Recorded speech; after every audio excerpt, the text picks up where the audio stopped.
there, amazing listeners, and welcome back to another exciting episode of Transform Yourself, the podcast that is about empowering you to shed those stubborn pounds and embrace your best selves. We are your hosts, Kacy and Tyler.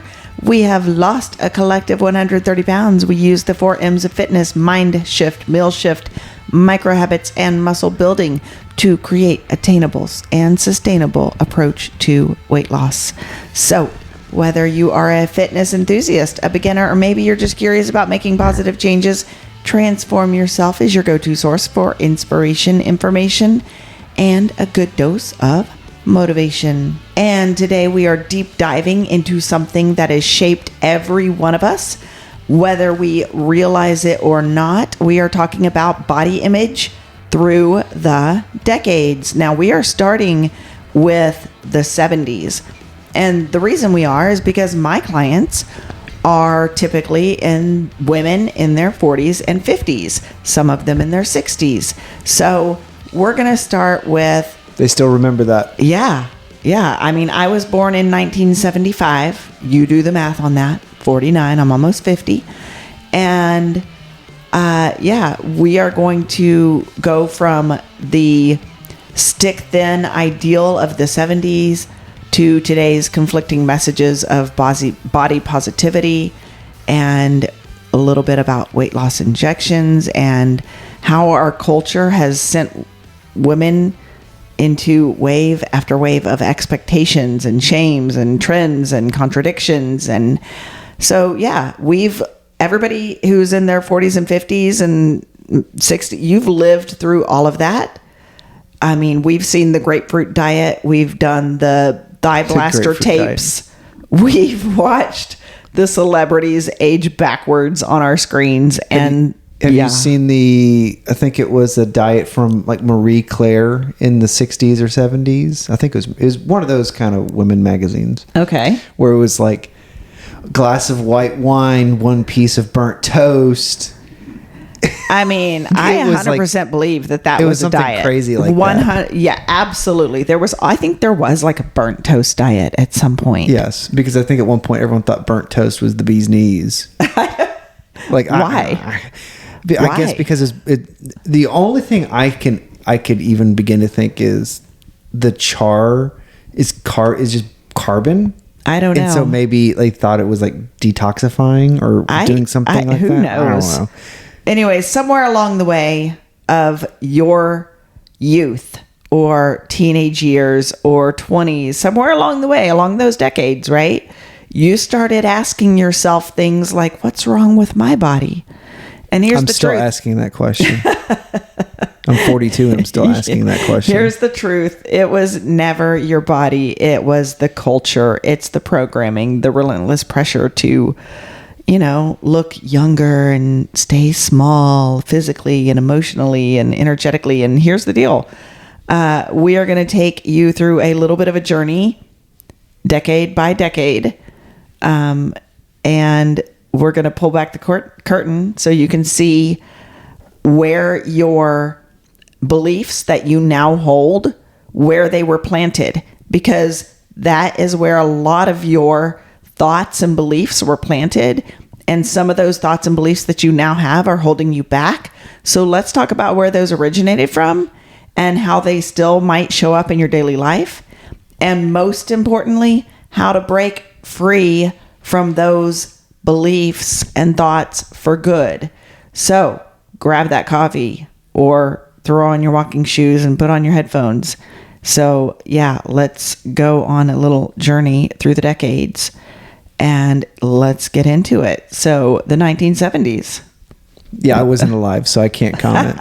Yeah, I was still in utero. Actually, I wasn't you even weren't even thought of. I was still. For those of you who do not know, my husband was born in 83. So yeah, he's 8 years younger than me, but much wiser than me, for sure, without a doubt. About that. So the 1970s. That was when we celebrated ultra thin bodies. And that was when thinness equated to beauty and discipline and health. And being overweight was kind of rare and it was stigmatized. And the media would portray larger bodies or overweight people as comedic or undesirable. And that era, the 70s, set the bar really high for being really thin. Let's take Twiggy, for example, right? Twiggy was that waifish girl from the 70s that was the ultra thin ideal. I mean, she was what was dominating runways and magazines. Was that her name? Like her Christian name? Or was she named Twiggy because she was skinny like a twig? I mean, I really honestly do not know the answer to that question. I don't know. Farrah Fawcett from Charlie's Angels, she was super slim, right? She was something that everybody kind of watched on TV and aspirational beauty for millions of people. So a key trend that happened in the 70s is when calorie counting actually became popular.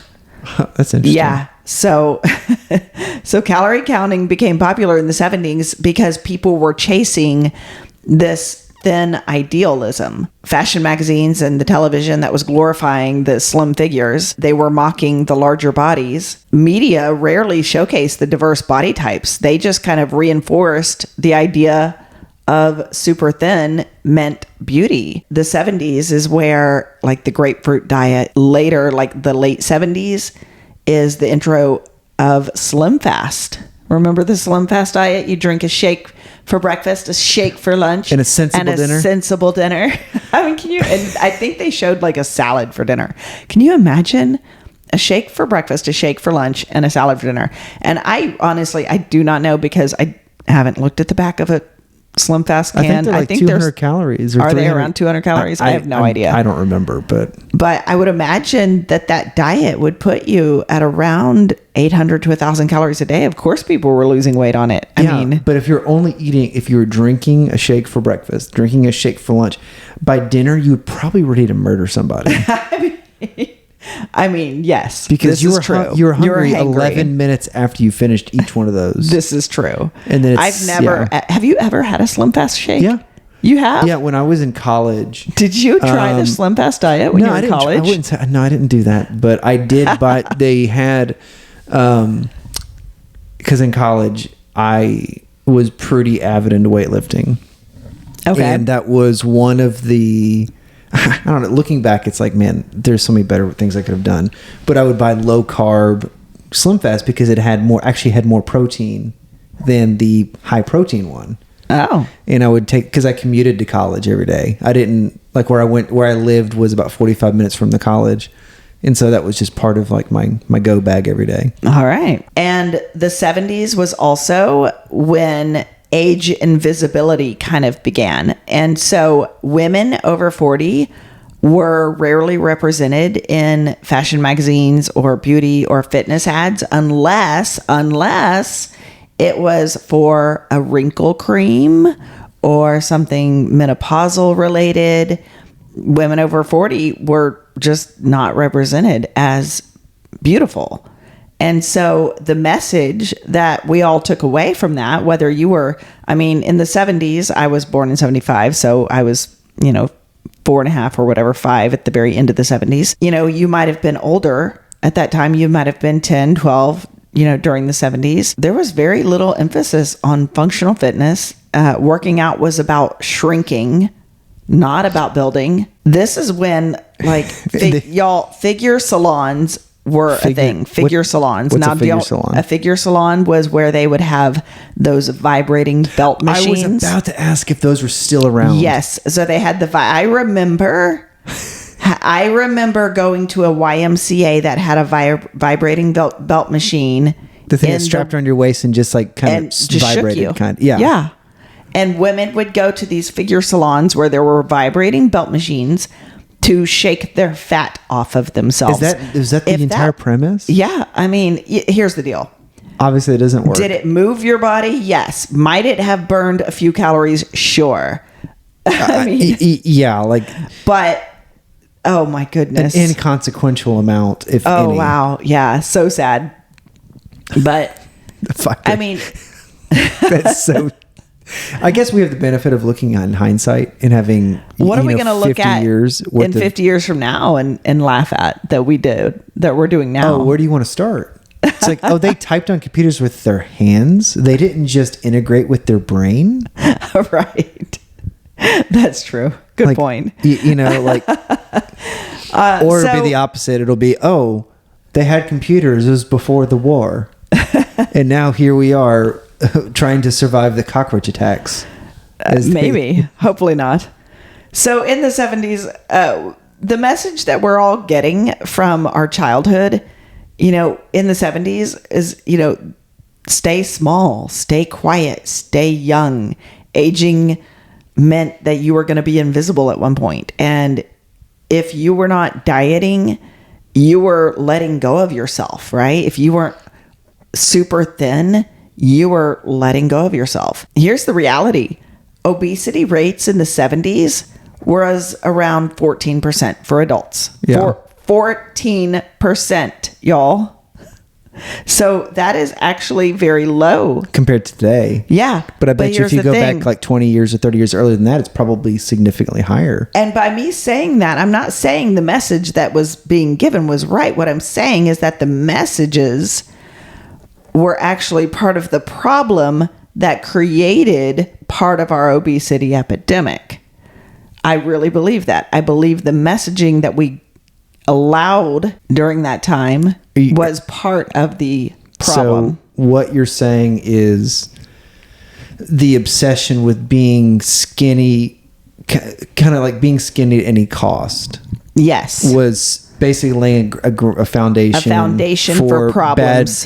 For bad body image and for further problems. Terrible nutrition. Yeah, I think that's a fair argument to make. And also, if you think about society as a pendulum, like it kind of goes back and forth, and it just kind of started. That's where it started. Yeah. So let's now dive into the 80s. Now, I am an 80s girl through and through. I feel like that was like my era, my childhood. I was age 5 to 15 during the 80s. So, my formative childhood years, snapshot right there in the 80s. So the 80s shifted focus from just thinness to like toned, muscular, ideal, driven by a fitness boom. Being fit became from Arnold. Arnold and Stallone were the guys. Well, and Jane Fonda. Yeah. I mean, I remember my mom had the VHS tape of Jane Fonda, and she was sitting in a V shape in her, I think, red and pink outfit. It was. I remember. And I remember this VHS tape very clearly. The Jane Fonda fitness revolution, video, her aerobics videos revolutionized fitness. And it made toned bodies kind of a cultural obsession. Well, she created a category of video because that was also when VHS tapes were coming online.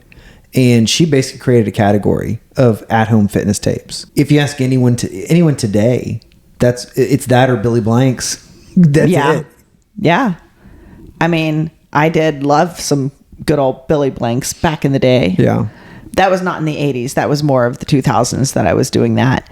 But yeah, Jane Fonda, Arnold Schwarzenegger, Madonna. She was a very muscular physique in the 80s that kind of defined what appeal was. And so I do appreciate the idea that the stigma went from wafy thin in the 70s to fit and toned and muscular. I do appreciate that happened in the 80s. We still, though, for those who didn't conform or those with larger bodies, those were, they were often portrayed as lazy or undisciplined, that kind of thing.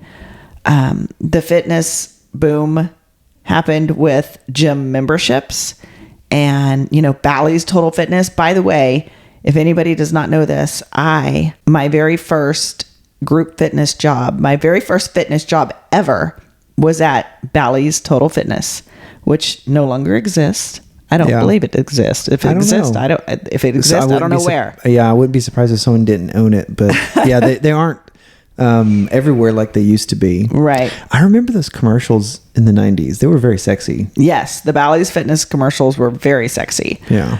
But the 80s also was when eating disorders were on the rise. So anorexia and bulimia became way more visible because there was pressure still in magazines and television and media. There was still pressure to be fit and also thin. So it was kind of not just thin, but it was thin and fit. Mm-hmm. TV shows glorified the toned bodies and marginalized those who didn't fit the mold. Well, yeah, if you go back and it's kind of like the example you gave a minute ago, like if you see a fat guy, he's usually either a slob or an idiot, like Homer Simpson or Barney from The Simpsons. You couldn't make that character as a skinny guy. He needs to be the fat guy. That's true. The comedic guy was the fat guy, right? Well, yeah. Yeah. I mean, it still kind of is. Yeah. Honestly. I mean, I think that's why I got funny, because I was a fat kid. Because you have to be. It's a environmental adaptation. Is that right? Yes. Okay. Good to know. Otherwise, girls won't talk to you. Well, they don't talk to you anyway, but at least I talk to you. So the 80s, think about this. So the 80s ushered in kind of a new kind of female role. This was when women who had a career and raised a family and stayed thin, but you had to look good doing it all kind of thing. That's when that started. Because if we think about it, the 50s woman was the, stay at home mom, right? Mm-hmm. And it wasn't until, and that continued, through the 60s and a little bit of the 70s. And then it was in the 80s is when that superwoman expectation started. The Wonder Woman. Yeah. Literally the Wonder Woman. When women had to do it all. We had to, have a rising career, still be a mom, raise a family, stay thin, look great doing it. So women in their 40s and 50s, looking at that, it's almost like we had to internalize perfection as the goal. So if you're wondering, I'm a perfectionist, wonder where that came from. Possibly, if you're a child of the 80s, that might be a little piece of the puzzle of where your perfectionism came from. I feel like I'm having an aha moment myself because the culture at the time was a demand. Yeah. The culture at the time demanded that you be everything and be perfect at it. And that's what I grew up watching. The 80s also had fashion trends that reinforced thinness. The 80s is when shapewear came out. Shoulder pads were there because it made your waist look smaller. Control tops happened. And these were all items of clothing that would help us look more lean, look more toned, right? Look more tightly packed. So the clothing even was telling us to compress ourselves, control your tummy, right? Those kind of things.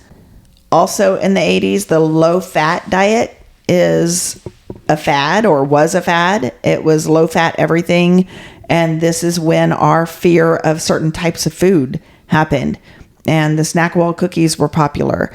And women feared eating anything with fat, or margarine came out, right? So many women in midlife today still struggle to undo the fear of fats. The truth is that I feel like because I'm a child of the 80s, I still have probably a little bit of, I guess, residue of fear of fat still. Yeah. From my childhood.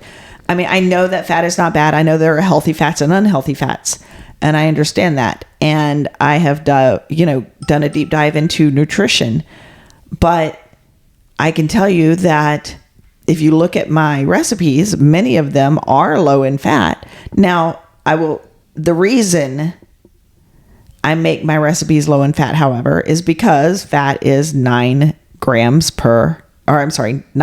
per gram, whereas protein and carbs are 4 calories per gram. So if I'm the calorie deficit queen and I'm trying to keep calories low, well, then the less fat I have in my food, the lower calorie I can keep it. So that in and of itself is why most of my recipes are low in fats. But that kind of keeps my diet that way. But I do remember being obsessed as a, young kid with keeping things low fat.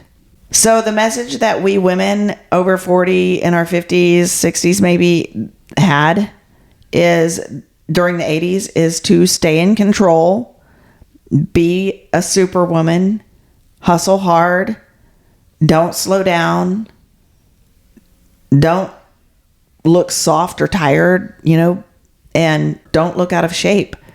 Because if you were, that meant you were failing as a woman. And so that was the message we all received loud and clear during the 80s. And in the 80s, the obesity rates climbed from the 70s at 14% to the 80s at 23%. So obesity rates were climbing through all of this messaging. Which brings us to the 90s. This is, I feel like, your decade. Yes, I was a baby of the 90s. You were. And I remember still the low-fat craze. In the 90s, I remember Snackwells and those the green boxes with the devil food cake little cookie things. Those were delicious cookies. I stand by the idea that those things were delicious. No, I loved still taste them. They were gross. And they were delicious. I even remember, because when I was a kid, I was heavier, and my brother was super, super skinny. He was thin, yeah. He was crazy thin. And I remember being told that the reason I was heavier than my brother, because my brother was much skinnier than me, it was because I ate then like I eat now. I ate probably I ate fatty food, meat with more fat in it. That's my personal taste. Versus he ate a lot of sugar. He would eat candy the way in ways I would not eat candy. I'm still not a big candy eater. You don't eat candy. It doesn't really do anything for me. Right. And I remember being told, "Oh well, you're getting fat because you're eating fat, and sugar's just energy." And it's man, it's crazy, because that's probably the way a lot of people still look at things. Right. They didn't let go of that. Yeah. So the 90s were marked by kind of tension between the ultra thin, heroin chic aesthetic. Like Kate Moss. And the early stirrings of body positivity, right? So while fashion and media pushed a waifish ideal, some voices in the 90s began challenging those standards, and conversation began about body diversity in the 90s. So yeah, Kate Moss, she was an ultra thin, heroin chic person that dominated the 90s. And Oprah Winfrey, which I remember watching her show. I remember coming home from school and sitting down at 4:00 with my after school snack and turning on Oprah, watching her public discussions about her own personal weight struggles and body image issues. I mean, she was always there talking about it. I mean, I remember watching her drag the wagon out with all of the fat in it, to show how much fat she had lost, of which now she looks back at that day in her life and says that was a very unhealthy way of losing fat. She was a yo-yo dieter, but she was doing it publicly. And then also in the 90s, there was Roseanne Barr. Her sitcom was very different than those of the 70s and sitcom. 80s. It was very different than every other sitcom. And I think that's part of the popularity, right? It featured that working class family with realistic body types, right? So it wasn't the perfect mom with the perfect kids. And I think that kind of started to change what media was portraying. And in the 90s, this is when the diet industry really hit its peak, y'all. Low fat diets and weight loss supplements flooded the markets, and they capitalized on body insecurities. Diet pills and extreme measures, ephedra, dexatrim, Slim Fast, they were everywhere, and they were making millions. And weight loss was not just encouraged, it was expected. Even if you were using dangerous methods, that was okay. It was kind of like normalized. Yeah, I remember, was there GNC? That was basically when it got started, right? Was the 90s? I'm not sure when GNC, I have no idea. It definitely was in its heyday in the 90s. Are there GNC stores anymore? I don't know. I don't know how they would stay in business. I don't know how. Question. Yeah, I don't know how stores like that, like brick and mortar, stay in business. Yeah. So like anti-aging also became super popular in the 90s. That's when the wrinkle creams and the Botox and the plastic surgery kind of went mainstream. Aging was just undesirable. And the message we all got from the 90s was to disguise ourselves, to, stay relevant. If you were going to stay relevant, you had to stay young. The body became kind of like a project that was never really complete, never really good enough. In the 90s, the obesity rates reached 30% by the late 90s. It was fueled by fast food, increased screen time, all kinds of things. In the 2000s, so we're going to fast forward to today, where we have social media. I get it. I'm a part of that. We have diversity. We do have body positivity. Your own thoughts on body positivity, might be very... I have a lot of them. It might be different. Go ahead. Tell us, what are your thoughts on body positivity? I think it's really funny how that all kind of went out the window. Do you think that it all went out the window because... I think it was all... Why do you think it was all... I think for the most part... I think the giant public push was just feel good, not do good, and no one really meant it. It was hollow. And then a injection came along. Yeah. That made it much easier for people to lose weight in a very easy and consistent way. Yeah. And then everyone's like, well, see you, fatty. I'm going to lose weight. I mean, everybody tends to kind of talk about Lizzo when it comes to body positivity, because she was the one, Lizzo, the musician, who celebrated her full figure, right, through self-love anthems and made herself like a body positivity icon. But then didn't she get on... I don't know. She's lost a significant amount of weight. Right.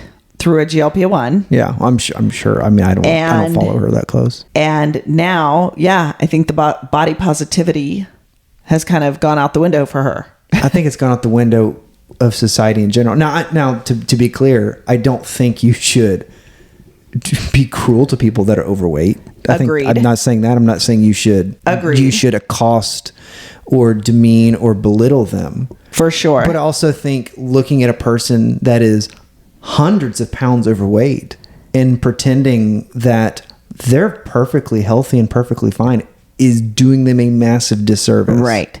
Now, telling them they should love themselves, absolutely. You can love yourself at any size. You have to love yourself first anyways.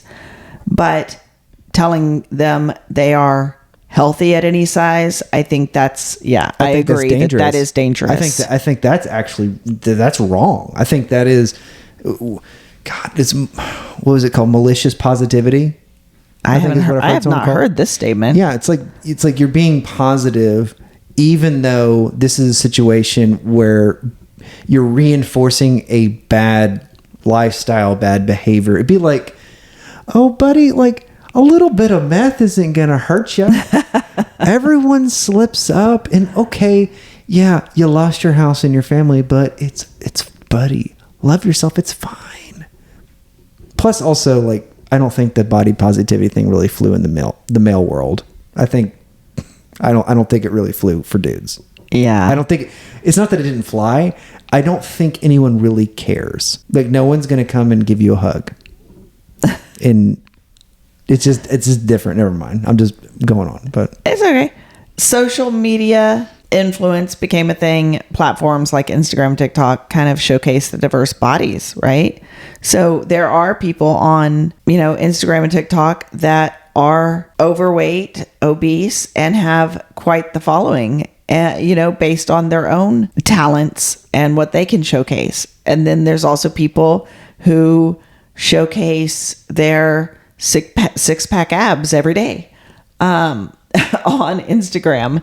I mean, I try to show strength. I personally, I try to show a little bit of everything. I try to show that, look, I am not in my 30s anymore. I am barely hanging on to my 40s right now. I've got about a month left. And listen, I know that I'm not going to be young forever, but I am here to be my very best self and help women be their very best selves and love themselves. But I'm also here, like, if you look on my Instagram page, you'll see me showing my excess stomach skin when I bend over, or my cellulite on the back of my thighs, because I have it. Because I try to make sure that I show all the real things and not just the good angles. Not just airbrushed photos. Yeah, I definitely do not. Who's the person that you're always... Isn't there a person who calls people out for that on the internet? There is. There's a guy on the internet on Instagram. He's called Goob, Goob. If you look him up on Instagram,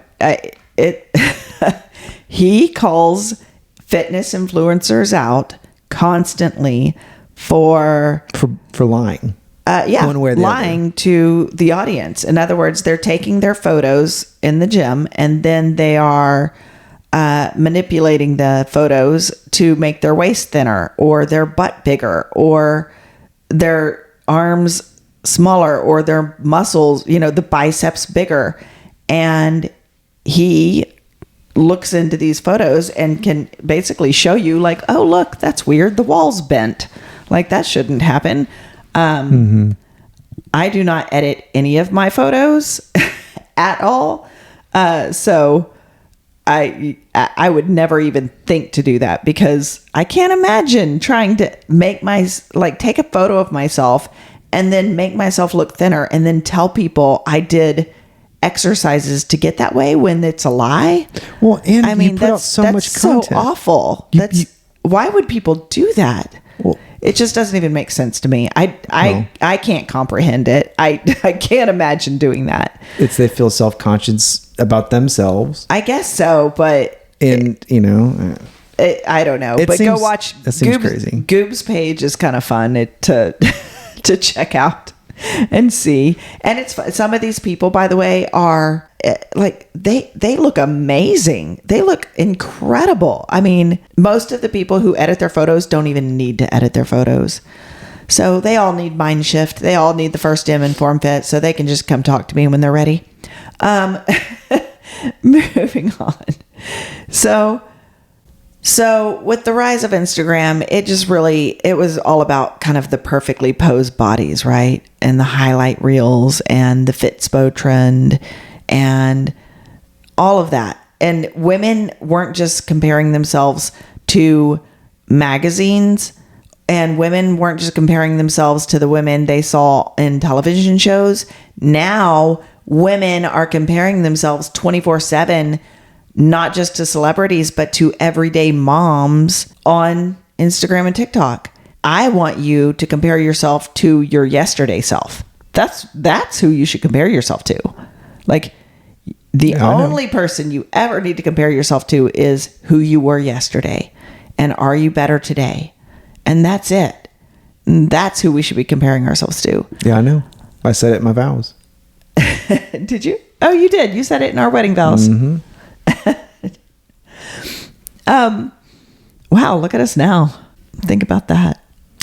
Yeah. Yeah, that was kind of a permanent. Yeah. Yeah, I was looking at a vacation photo. Apparently, this is like the 9-year anniversary of us going to Floribama. Okay. And I was looking at a photo of us in front of Floribama. Okay. And I was like, holy crap, I look like a different person. Yeah.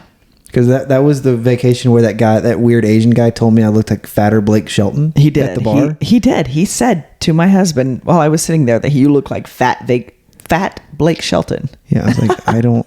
I was like, oh, did he just say that out loud to you? Do I need to get into a fist fight with this weird Asian guy at a bar? It was not nice.